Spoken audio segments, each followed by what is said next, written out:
Hola a todos. En el vídeo que vamos a ver hoy os voy a explicar brevemente el punto 7 del tema, página 166-167, el punto que se llama arte y magia. Aunque se llame arte y magia, realmente de magia no vamos a hablar, vamos a hablar fundamentalmente de creencias religiosas, ¿vale? Aunque bueno, el libro lo ha titulado así. Las actividades que voy a tener que hacer en base a la explicación que yo voy a dar, las tenéis aquí. Tenemos por un lado, ¿qué dos tipos de arte? Yo voy a hablar de dos tipos de arte, ¿vale? Ahí los vais a mencionar, los vais a apuntar. La actividad número dos, ¿qué explicaciones puede haber de este arte? Es decir, yo voy a explicar un poco por qué, cuál es la razón de que exista este arte prehistórico, ¿vale? Y por último, ¿qué otra actividad, se lo vamos a ver al final, qué otra actividad, aparte del arte, se relaciona con el pensamiento religioso de la prehistoria? Hay otra actividad, otra, otro acto que se hacía en la prehistoria que también tiene que ver con las creencias religiosas. Eso lo veremos al final, pues también lo apuntáis, ¿de acuerdo? Vamos a ver. Cuando hablamos de arte, hablamos fundamentalmente de dos tipos de arte. Por un lado tenemos el arte rupestre, es decir, la pintura en las cuevas, y por otro lado el arte mobiliar. El arte rupestre son las pinturas que se realizaban en las paredes y en los techos de las cuevas, ¿vale? Fuera más al exterior o más al interior de la cueva. Y el arte mobiliar es un arte que se hace, son pequeñas figurillas que se puede transportar, pues se llama mobiliar, o que se puede mover, ¿vale? En cuanto al arte rupestre, que es el primero que vamos a ver, que es el más espectacular y el más conocido, suelen ser animales. Posteriormente también va a haber personas representadas tanto en los muros como en los techos de las cuevas. Y normalmente suelen ser de color ocre, como vamos a observar, ocre, un tono rojizo, marroncillo. En el caso de arte mobiliar, lo que normalmente nos encontramos son figuras que hacen referencia a la fertilidad. También hay representaciones de animales, aunque las más conocidas son estas, las que hablan o las que nosotros interpretamos como figuras relacionadas con la fertilidad. En el caso del arte paleolítico, que es el más conocido, también hay arte, por supuesto, en el neolítico y en la edad de los metales. En este caso concreto del arte de la primera etapa de la prehistoria, como podéis observar, en Europa tenemos muchísimos ejemplos. Y concretamente en la península ibérica tenemos la suerte de tener muchos yacimientos con restos de arte que nos han permitido conocer cómo estas personas eran capaces de elaborar estas obras artísticas, ¿vale?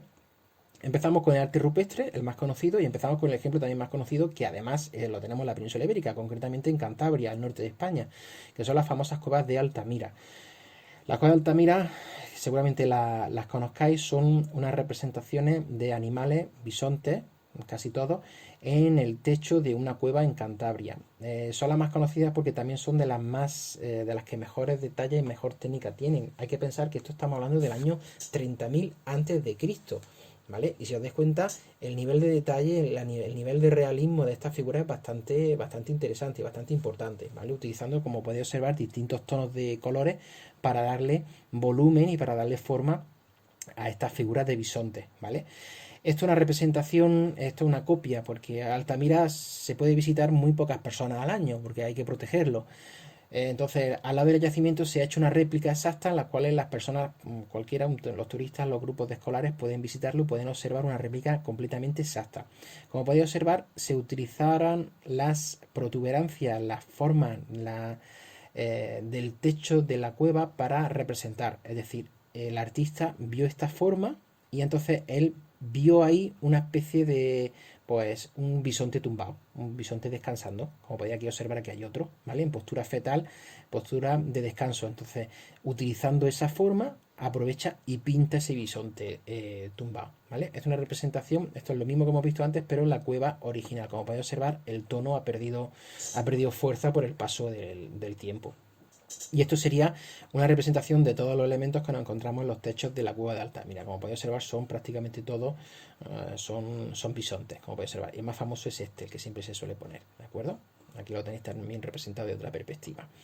También se cuenta como pintura rupestre, aunque realmente no es pintura, sino que son grabados, es decir, son marcas que se hacen en el techo, en las paredes, que dan forma normalmente de animal. En este caso también un ejemplo de aquí de España, en Tarifa, que como podéis observar es una especie de caballo. Más complicado de verlo, seguramente también se le daría algún poquito de color, que ya lo he perdido con el paso del tiempo, pero para que veáis también que no solo se pinta, sino que también se graba, como podéis observar aquí en este ejemplo. Aparte de la pintura que hemos observado antes de animales, también existe otro tipo de pintura en el que aparecen ya personas representadas, que se conoce como pintura esquemática, que también tenemos mucho en la península ibérica, concretamente en la costa de Valencia. Tenemos muchos ejemplos de cuevas que aparecen este tipo de pintura. Esquemática porque es un tipo de pintura mucho más simple, no es tan realista como la que hemos visto antes, como podéis observar. Esta es una de las escenas más famosas, que es la recolección de la miel. Aquí veis un personaje, ¿vale? Una persona, aquí están las abejas, y aquí tenéis su recipiente en el cual iría a recolectar la miel. Y esto es muy curioso porque también ha aprovechado una marca que había en la pared para representar su obra. Entonces él ha visto esta marca y ha pensado que eso podía ser el panal y eso lo utiliza como panal y el resto lo completa él o ella con la pintura de esta persona recolectando miel. También hay escenas de caza como podéis observar. ¿Mm? También en otras cuevas nos encontramos este tipo de escenas y esquemáticas, como podéis observar, porque tiene un nivel de realismo bastante menor. ¿Cómo se piensa que se utilizaban, que se realizaban, mejor dicho, este tipo de obras? Pues, como es lógico, pues a ser zonas, la gran mayoría de ellas, zonas a las que no llega la luz, pues tendrían que utilizar algún tipo de antorcha, algún tipo de hogar, de fuego, para poder no solo calentar, sino iluminar la estancia. Hay muchas de ellas que están en el techo, entonces tendrían que utilizar algún tipo de andamiaje, algún tipo de soporte, algún tipo de escalerilla para poder acceder a esas zonas, ¿vale? La herramienta utilizada, pues se piensa que o bien con plumas de ave o bien con pinceles hechos con alguna fibra de pelo de alguna especie animal, ¿vale? Y esa pintura era realmente un tipo de es tierra mezclada con agua, ¿vale? Se mezcla muy bien y da esa tonalidad rojiza. Y si os fijáis en este personajillo que aparece aquí es muy interesante porque está haciendo una de las representaciones también más curiosas del arte rupestre, que son las pinturas en negativo, las manos negativos. Como podéis observar, esto son manos pero que no están pintadas, sino que están pintadas con la técnica en negativo, que es esta. Se pone la mano, o bien directamente desde la boca se coge la pintura y se escupe, o bien utilizando como utiliza este personaje que hemos visto antes, con un canutillo, una pequeña caña, se sopla, ¿vale? Y retiras la mano y te queda esa representación de esa mano en negativo. Eso nos encontramos muchos ejemplos también en muchas cuevas. Junto al arte rupestre nos encontramos el arte mobiliar, que como he dicho antes, es el arte que se puede transportar, ¿vale? En este caso, normalmente nos la encontramos bien en pequeñas piedras grabadas o sobre todo en astas de ciervo y también en hueso. En hueso hay muchísimo grabado, ¿vale? En este caso concreto es una representación de una cabeza de un caballo en un hueso, ¿vale? Se le hace una serie de marcas, ¿vale? Esto no está pintado, esto está marcado, esto está hecho con algún tipo de instrumento punzante en el que se va marcando ese hueso y se va dando esa forma para que representar, en este caso, un caballo. Aquí os dejo un par de segundillos para ver si sois capaces de encontrar qué es lo que aparece representado ahí. Es un asta de ciervo, a ver si podéis verlo. Como podéis observar, en este caso, aquí, donde estoy señalando, aparece un ciervo, ¿vale? Esto es un asta de ciervo y aquí se ha representado un ciervo, además con bastante nivel de detalle, como podéis observar, con su propia asta, con todo el cuerpo, los ojillos, las patas, se ve perfectamente el rabo, ¿vale? ¿Cuál es el tipo de figura más importante que nos encontramos? Pues como he dicho antes, las figuras que se relacionan con el culto a la fertilidad, ¿vale? Son figuras femeninas con los atributos sexuales sobredimensionados, ¿vale? Esta es una de las más famosas, la Venus de Willendorf. Se llaman Venus este tipo de figurillas no porque representen a la diosa Venus, porque la diosa Venus, como sabéis, es una diosa de la mitología romana. Y esto es muy anterior. Simplemente en relación a el hecho de que la Venus era la diosa romana de la fertilidad, pues estas figurillas se piensan que tienen que ver con la fertilidad, se le llaman así en honor a esa diosa romana, ¿vale?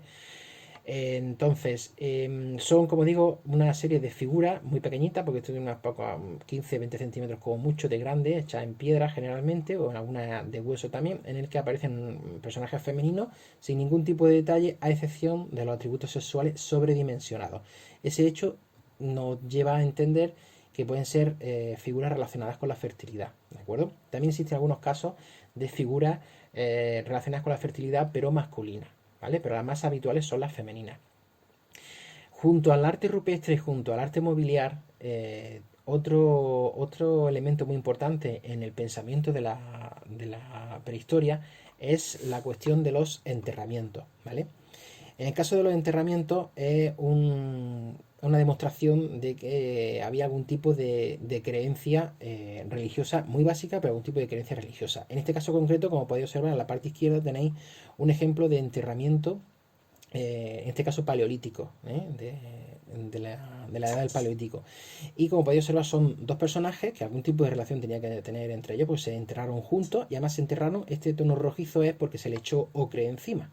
Se han encontrado muchos enterramientos, tanto individuales como colectivos, con varias personas, en las cuales se le añadía algún tipo de tierra roja, o a lo mejor se añadían flores, se han descubierto semillas acompañando a los cadáveres, se han descubierto con vasijas, se han descubierto con puntas de lanza, se han descubierto con restos de lo que podía ser un arco. Es decir, se le ha descubierto ya con aquellos instrumentos que seguramente esa persona utilizaba en su vida. En este caso es un enterramiento, esto es mucho más tardío, y como podéis observar también son dos individuos con ajuar funerario, con vasija, y a su vez están enterrados en una vasija cerámica, ¿vale? Luego, en épocas más recientes, nos encontramos con enterramientos más elaborados. Si os acordáis, este lo puse como ejemplo cuando hablé de los dólmenes en el punto del megalitismo, ¿vale? Este está en Newgrange, en Irlanda, en el que encontramos una planificación del enterramiento bastante más desarrollada y bastante de mayor nivel. Todo esto nos lleva a indicar, nos lleva a ver y a pensar que existía cierta creencia religiosa e incluso cierto pensamiento en la existencia de un más allá, ¿vale? El hecho de que se cuidara a las personas que se habían fallecido, ¿vale? Podríamos pensar que ya existía algún tipo de creencia religiosa muy básica, pero algún tipo de creencia religiosa. Volviendo a la cuestión del arte, hay que intentar dar cierta explicación a cuál es la razón de la existencia de este arte. Hemos hablado de que el arte mobiliar posiblemente tenía que haber algún tipo de culto a la fertilidad, pero en el caso del arte rupestre existe otra explicación. ¿Por qué se pintaban estas figuras? Pues se puede dar dos explicaciones, ¿vale? La primera, por una cuestión relacionada a la caza, es decir, era algún tipo de ritual relacionado con tener buena suerte en la caza. Entonces yo quiero cazar animales, por lo tanto los pinto, hago algún tipo de ritual para que me dé suerte o para que a mí la caza me vaya bien, me facilite la caza, ¿vale? Y por otro lado también se ha pensado que estos lugares en los cuales se realizaba este tipo de representaciones podían ser algo relacionado a modo de santuario, es decir, un sitio donde se realizaba algún tipo de ritual, quizás relacionado también con la caza, ¿vale? En el cual probablemente algún chamán, alguien importante dentro de la tribu, realizaba algún tipo de ritual, algún tipo de ceremonia. Quizá también ha habido gente que piensa que esto podía ser zona donde se realizaban ritos de iniciación, es decir, ritos en los cuales los jóvenes adolescentes realizaban algún tipo de ritual que simbolizaba el paso de la edad infantil a la edad adulta. Es decir, a lo mejor de ser niños a ser ya personas que puedan cazar y puedan ser ya productivos para el grupo. Por eso muchas veces esas imágenes tienen que ver con la recolección, con la caza, etcétera, etcétera. Entonces, esas dos explicaciones podían verse con el tema en relación a la cuestión del arte rupestre, y el arte mobiliar con el tema del culto a la fertilidad. ¿Vale? Bien, pues